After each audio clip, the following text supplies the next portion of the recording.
자, 여러분, 지금 여러분이 서 있는 곳을 한번 내려다 보십시오. 2015년이라는 시간의 끝자락입니다. 겉으로 보기엔 어떻습니까? 거리는 여전히 사람들로 붐비고 주말이면 백화점 주차장은 만차입니다. 뉴스에서는 금리 인하가 시작되었다느니 물가가 잡히고 있다느니 희망 섞인 멘트들을 쏟아냅니다. 마치 지난 몇 년간 우리를 괴롭혔던 인플레이션이라는 괴물이 드디어 죽은 것처럼 말이죠. 그런데 말입니다. 여러분은 정말 안심이 되십니까? 가슴 한구석 어딘가 설명할 수 없는 불안감이 꿈틀거리지 않습니까? 마치 화창한 날씨에 바닷가에서 놀고 있는데 저 멀리 수평선 끝에서 검푸른 파도가 밀려오는 걸 본 것 같은 느낌. 그게 바로 지금 우리가 느껴야 할 본능적인 공포입니다. 저는 오늘 여러분께 듣기 좋은 사탕 발림 소리를 하러 온 게 아닙니다. 어쩌면 여러분이 가장 피하고 싶었던 하지만 반드시 마주해야만 하는 2026년이라는 불편한 진실을 아주 적나라하게 까발려 드리려고 합니다. 경제학에는 민스키 모멘트 용어가 있습니다. 누적된 부채와 거품이 어느 순간 임계점을 넘으면 아주 작은 충격에도 와르르 무너져 내리는 붕괴의 순간을 말하죠. 많은 전문가들이 차트 뒤에 숨어서 쉬쉬하고 있지만 데이터가 가리키는 2026년은 바로 그 거대한 파도가 육지에 상륙하는 해가 될 가능성이 농후합니다. 단순히 경기가 좀 안 좋아질 거예요. 수준이 아닙니다. 지난 10년, 아니 20년간 우리가 당연하게 여겼던 투자의 공식, 성공의 방정식이 산산조각 나는 원년이 될 수도 있습니다. 누군가에게는 평생 쌓은 자산이 신기루처럼 사라지는 악몽의 해가 될 것이고, 누군가에게는 단군 일에 최대의 불을 거머쥐는 기회의 해가 될 2026년. 과연 그 실체는 무엇일까요? 지금부터 그 봉인을 해제합니다. 챕터 1. 시간차의 공포. 금리의 역습은 아직 시작되지 않았다. 가장 먼저 우리가 직시해야 할 것은 금리라는 놈의 진짜 얼굴입니다. 2024년과 2015년 우리는 고금리와 싸웠습니다. 그리고 이제 중앙은행들이 금리를 내리기 시작했죠. 사람들은 환호합니다. 아, 이제 살았다. 이자 부담 줄어들고 돈이 풀리겠구나. 천만에요. 이건 경제를 너무나 순진하게 보는 겁니다. 경제학의 거장 밀턴 프리드먼은 이런 말을 남겼습니다. 통화 정책의 효과는 길고도 불규칙한 시차 LA를 두고 나타난다. 이게 무슨 뜻일까요? 쉽게 말해 우리가 지난 2년 동안 들이켰던 고금리라는 독약이 온몸에 퍼져서 내장을 파괴하는 시점이 바로 2026년이라는 겁니다. 금리를 올릴 때는 바로 고통스럽지 않습니다. 버티거든요. 저축해둔 돈으로 버티고 대출 돌려막기로 버팁니다. 기업들도 자산을 팔아가며 버팁니다. 하지만 그 버티기의 한계 체력이 바닥나는 시점이 통상적으로 고금리 기조가 시작된 지 2년에서 3년 뒤입니다. 그게 언제입니까? 바로 2006년입니다. 지금 금리를 내린다고요? 이건 축하 파티가 아닙니다. 응급실에 실려온 환자에게 놓는 심폐소생술입니다. 경기가 너무나 빠르게 식어가고 있으니까 기업들이 줄도산할 위기에 처하니까 부랴부랴 금리를 내리는 겁니다. 역사적으로 보세요. 2000년 닷컴 버블, 2008년 금융위기. 주식시장이 언제 폭락했는지 아십니까? 금리가 최고점을 찍었을 때가 아닙니다. 연준이 금리를 허겁지겁 내리기 시작했을 때 바로 그때부터 진짜 지옥문이 열렸습니다. 2026년은 좀비 기업들의 공동묘지가 될 겁니다. 한국은행 통계를 보면 영업이익으로 이자도 못 갚는 한계 기업 비율이 역대 최고 수준입니다. 지금까지는 정부가 지원금 주고 은행이 만기 연장해주면서 억지로 살려놨습니다. 왜? 총선도 있었고 경제 충격을 미뤄야 했으니까요. 하지만 2026년에는 더 이상 숨길 곳이 없습니다. 금융권의 대손 충당금은 한계에 다다를 것이고 은행들은 비갠뒤 우산 뺏기, 아니 산소 호흡기 떼기를 시작할 겁니다. 여러분이 다니는 회사, 여러분이 거래하는 납품처, 괜찮아 보이십니까? 2026년에는 멀쩡해 보였던 중견기업이 하루아침에 법정 관리를 신청했다는 뉴스가 조간신문을 도배할지도 모릅니다. 이것이 바로 금리 인하의 역설, 시차의 공포입니다. 챕터 2. 고래들의 전쟁터. 샌드위치가 아니라 맷돌 속의 콩. 시선을 밖으로 돌려보겠습니다.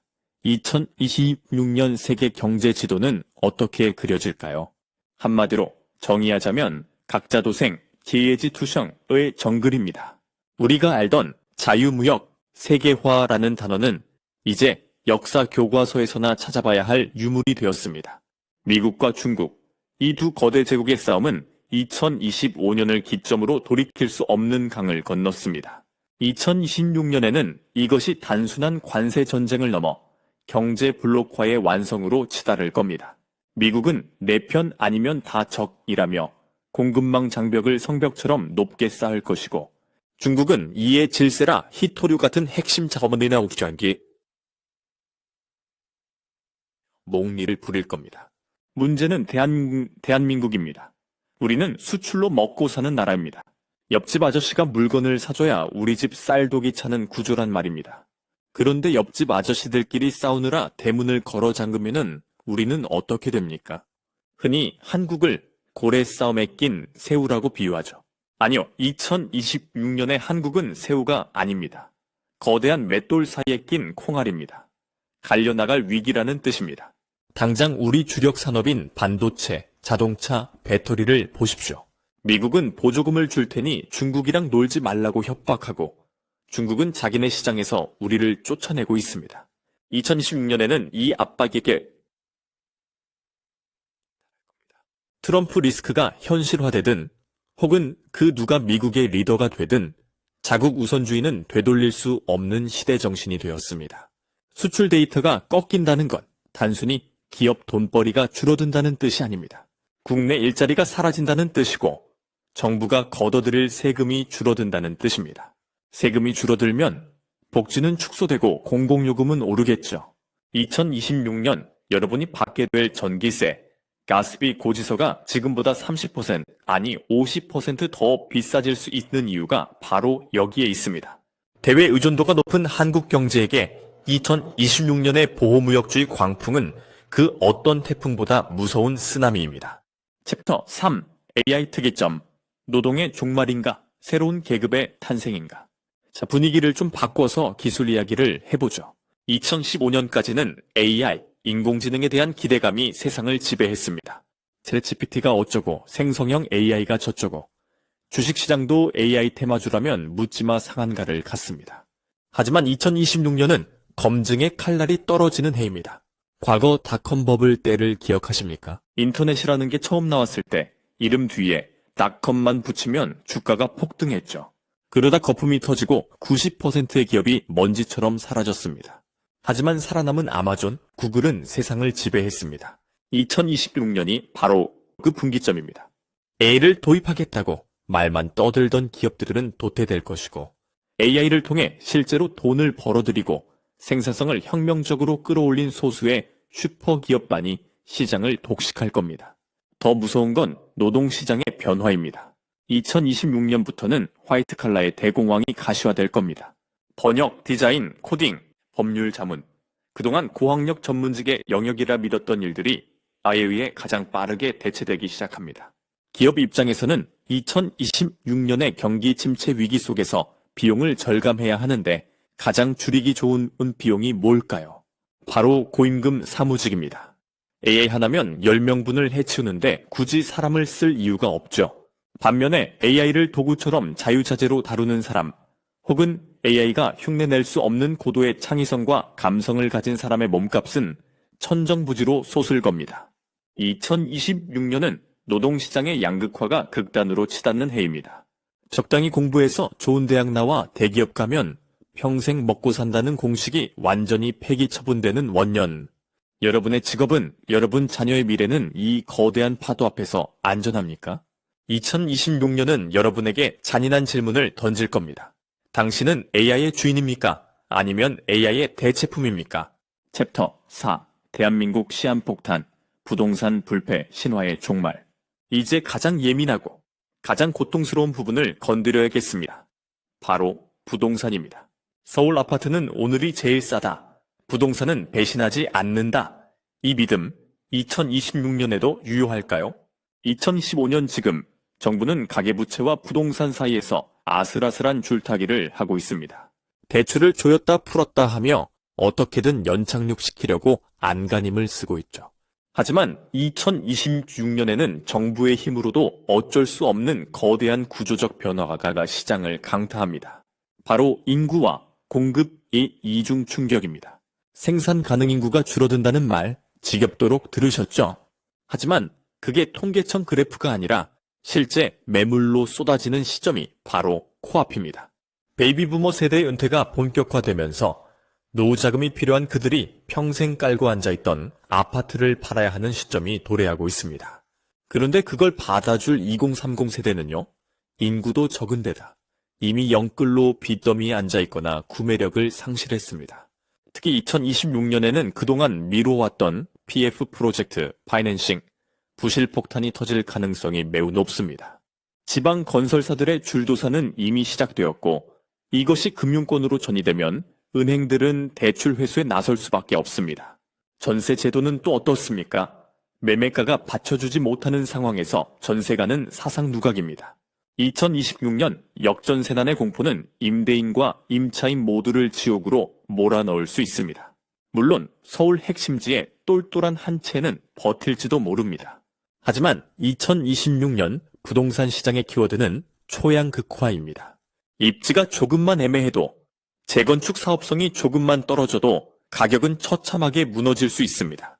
일본의 잃어버린 30년 초입에 나타났던 현상, 즉 수도권 외곽부터 시작되어 도심으로 번져오는 빈집 쇼크가 2026년 대한민국의 현실이 될 수 있다는 경고를 결코 무시해선 안 됩니다. 아파트가 자산 증식의 수단이 아니라 처치 곤란한 짐이 될 수도 있는 시대, 2026년은 그 패러다임 변화의 충격적인 시작점이 될 것입니다. 챕터 우수의 생존자 프로토콜, 폭풍 속에서 춤을 춰라. 자, 여기까지 들으시니 숨이 턱 막히십니까? 온통 잿빛 전망뿐인 것 같아 밤잠을 설칠 것 같으신가요? 금리 충격, 무역 전쟁, AI의 습격, 부동산 붕괴, 마치 퍼펙트 스톰이 몰려오는 것 같습니다. 하지만 여러분, 제가 오늘 이 긴 이야기를 한 진짜 이유는 여러분에게 공포심을 심어주기 위함이 아닙니다. 오히려 그 반대입니다. 태풍이 온다는 일기예보를 들었을 때 하수는 이불 속에서 덜덜 떨지만 고수는 창문을 보수하고 배수로를 정비합니다. 그리고 진짜 고수는 그 태풍의 바람을 이용해 풍력 발전기를 돌릴 생각을 합니다. 2026년은 부의 거대한 재편이 일어나는 해가 될 겁니다. 과거의 방식, 즉 빚을 내서 자산을 불리고 남들이 우르르 몰려가는 곳에 따라가고 대기업 명함 하나면 인생이 해결되던 시대는 끝났습니다. 그 낡은 지도를 들고 2026년이라는 정글에 들어가는 사람은 길을 잃고 잡아먹힐 겁니다. 하지만 반대로 생각해 봅시다. 자산 가격이 폭락한다는 건 무슨 뜻입니까? 현금을 쥐고 있는 사람에게는 박앤셀 기간이 온다는 뜻입니다. 좀비 기업이 망한다는 건 무슨 뜻입니까? 경쟁력 있는 알짜 기업에게는 시장 점유율을 뺏어올 기회라는 뜻입니다. AI가 사람을 대체한다는 건요, 내가 AI를 활용할 줄 안다면 1인 기업으로도 수백억 매출을 올릴 수 있는 세상이 온다는 뜻입니다. 지금 당장 2025년에 여러분이 해야 할 일은 명확합니다. 첫째, 현금 흐름을 확보하십시오. 빚을 줄이고 마른 수건도 다시 짜서 총알을 만들어야 합니다. 2026년에 자산시장에 피가 낭자할 때 그 피를 밟고 헐값에 자산을 주워 담을 수 있는 용기는 오직 현금에서 나옵니다. 둘째, 나라는 사람의 R&D에 투자하십시오. 회사가 나를 지켜주지 않습니다. AI가 대체할 수 없는 나만의 기술, 나만의 콘텐츠, 나만의 브랜드를 만드십시오. 셋째, 눈을 크게 뜨고 국제 정세를 읽으십시오. 환율이 요동치고 원자재 가격이 널뛰는 세상입니다.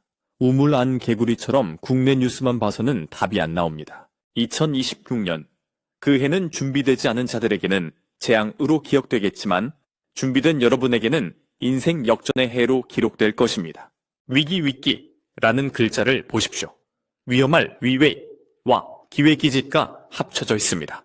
위험한 곳에 언제나 기회가 숨어 있습니다. 폭풍은 다가오고 있습니다. 하지만 두려워하지 마십시오.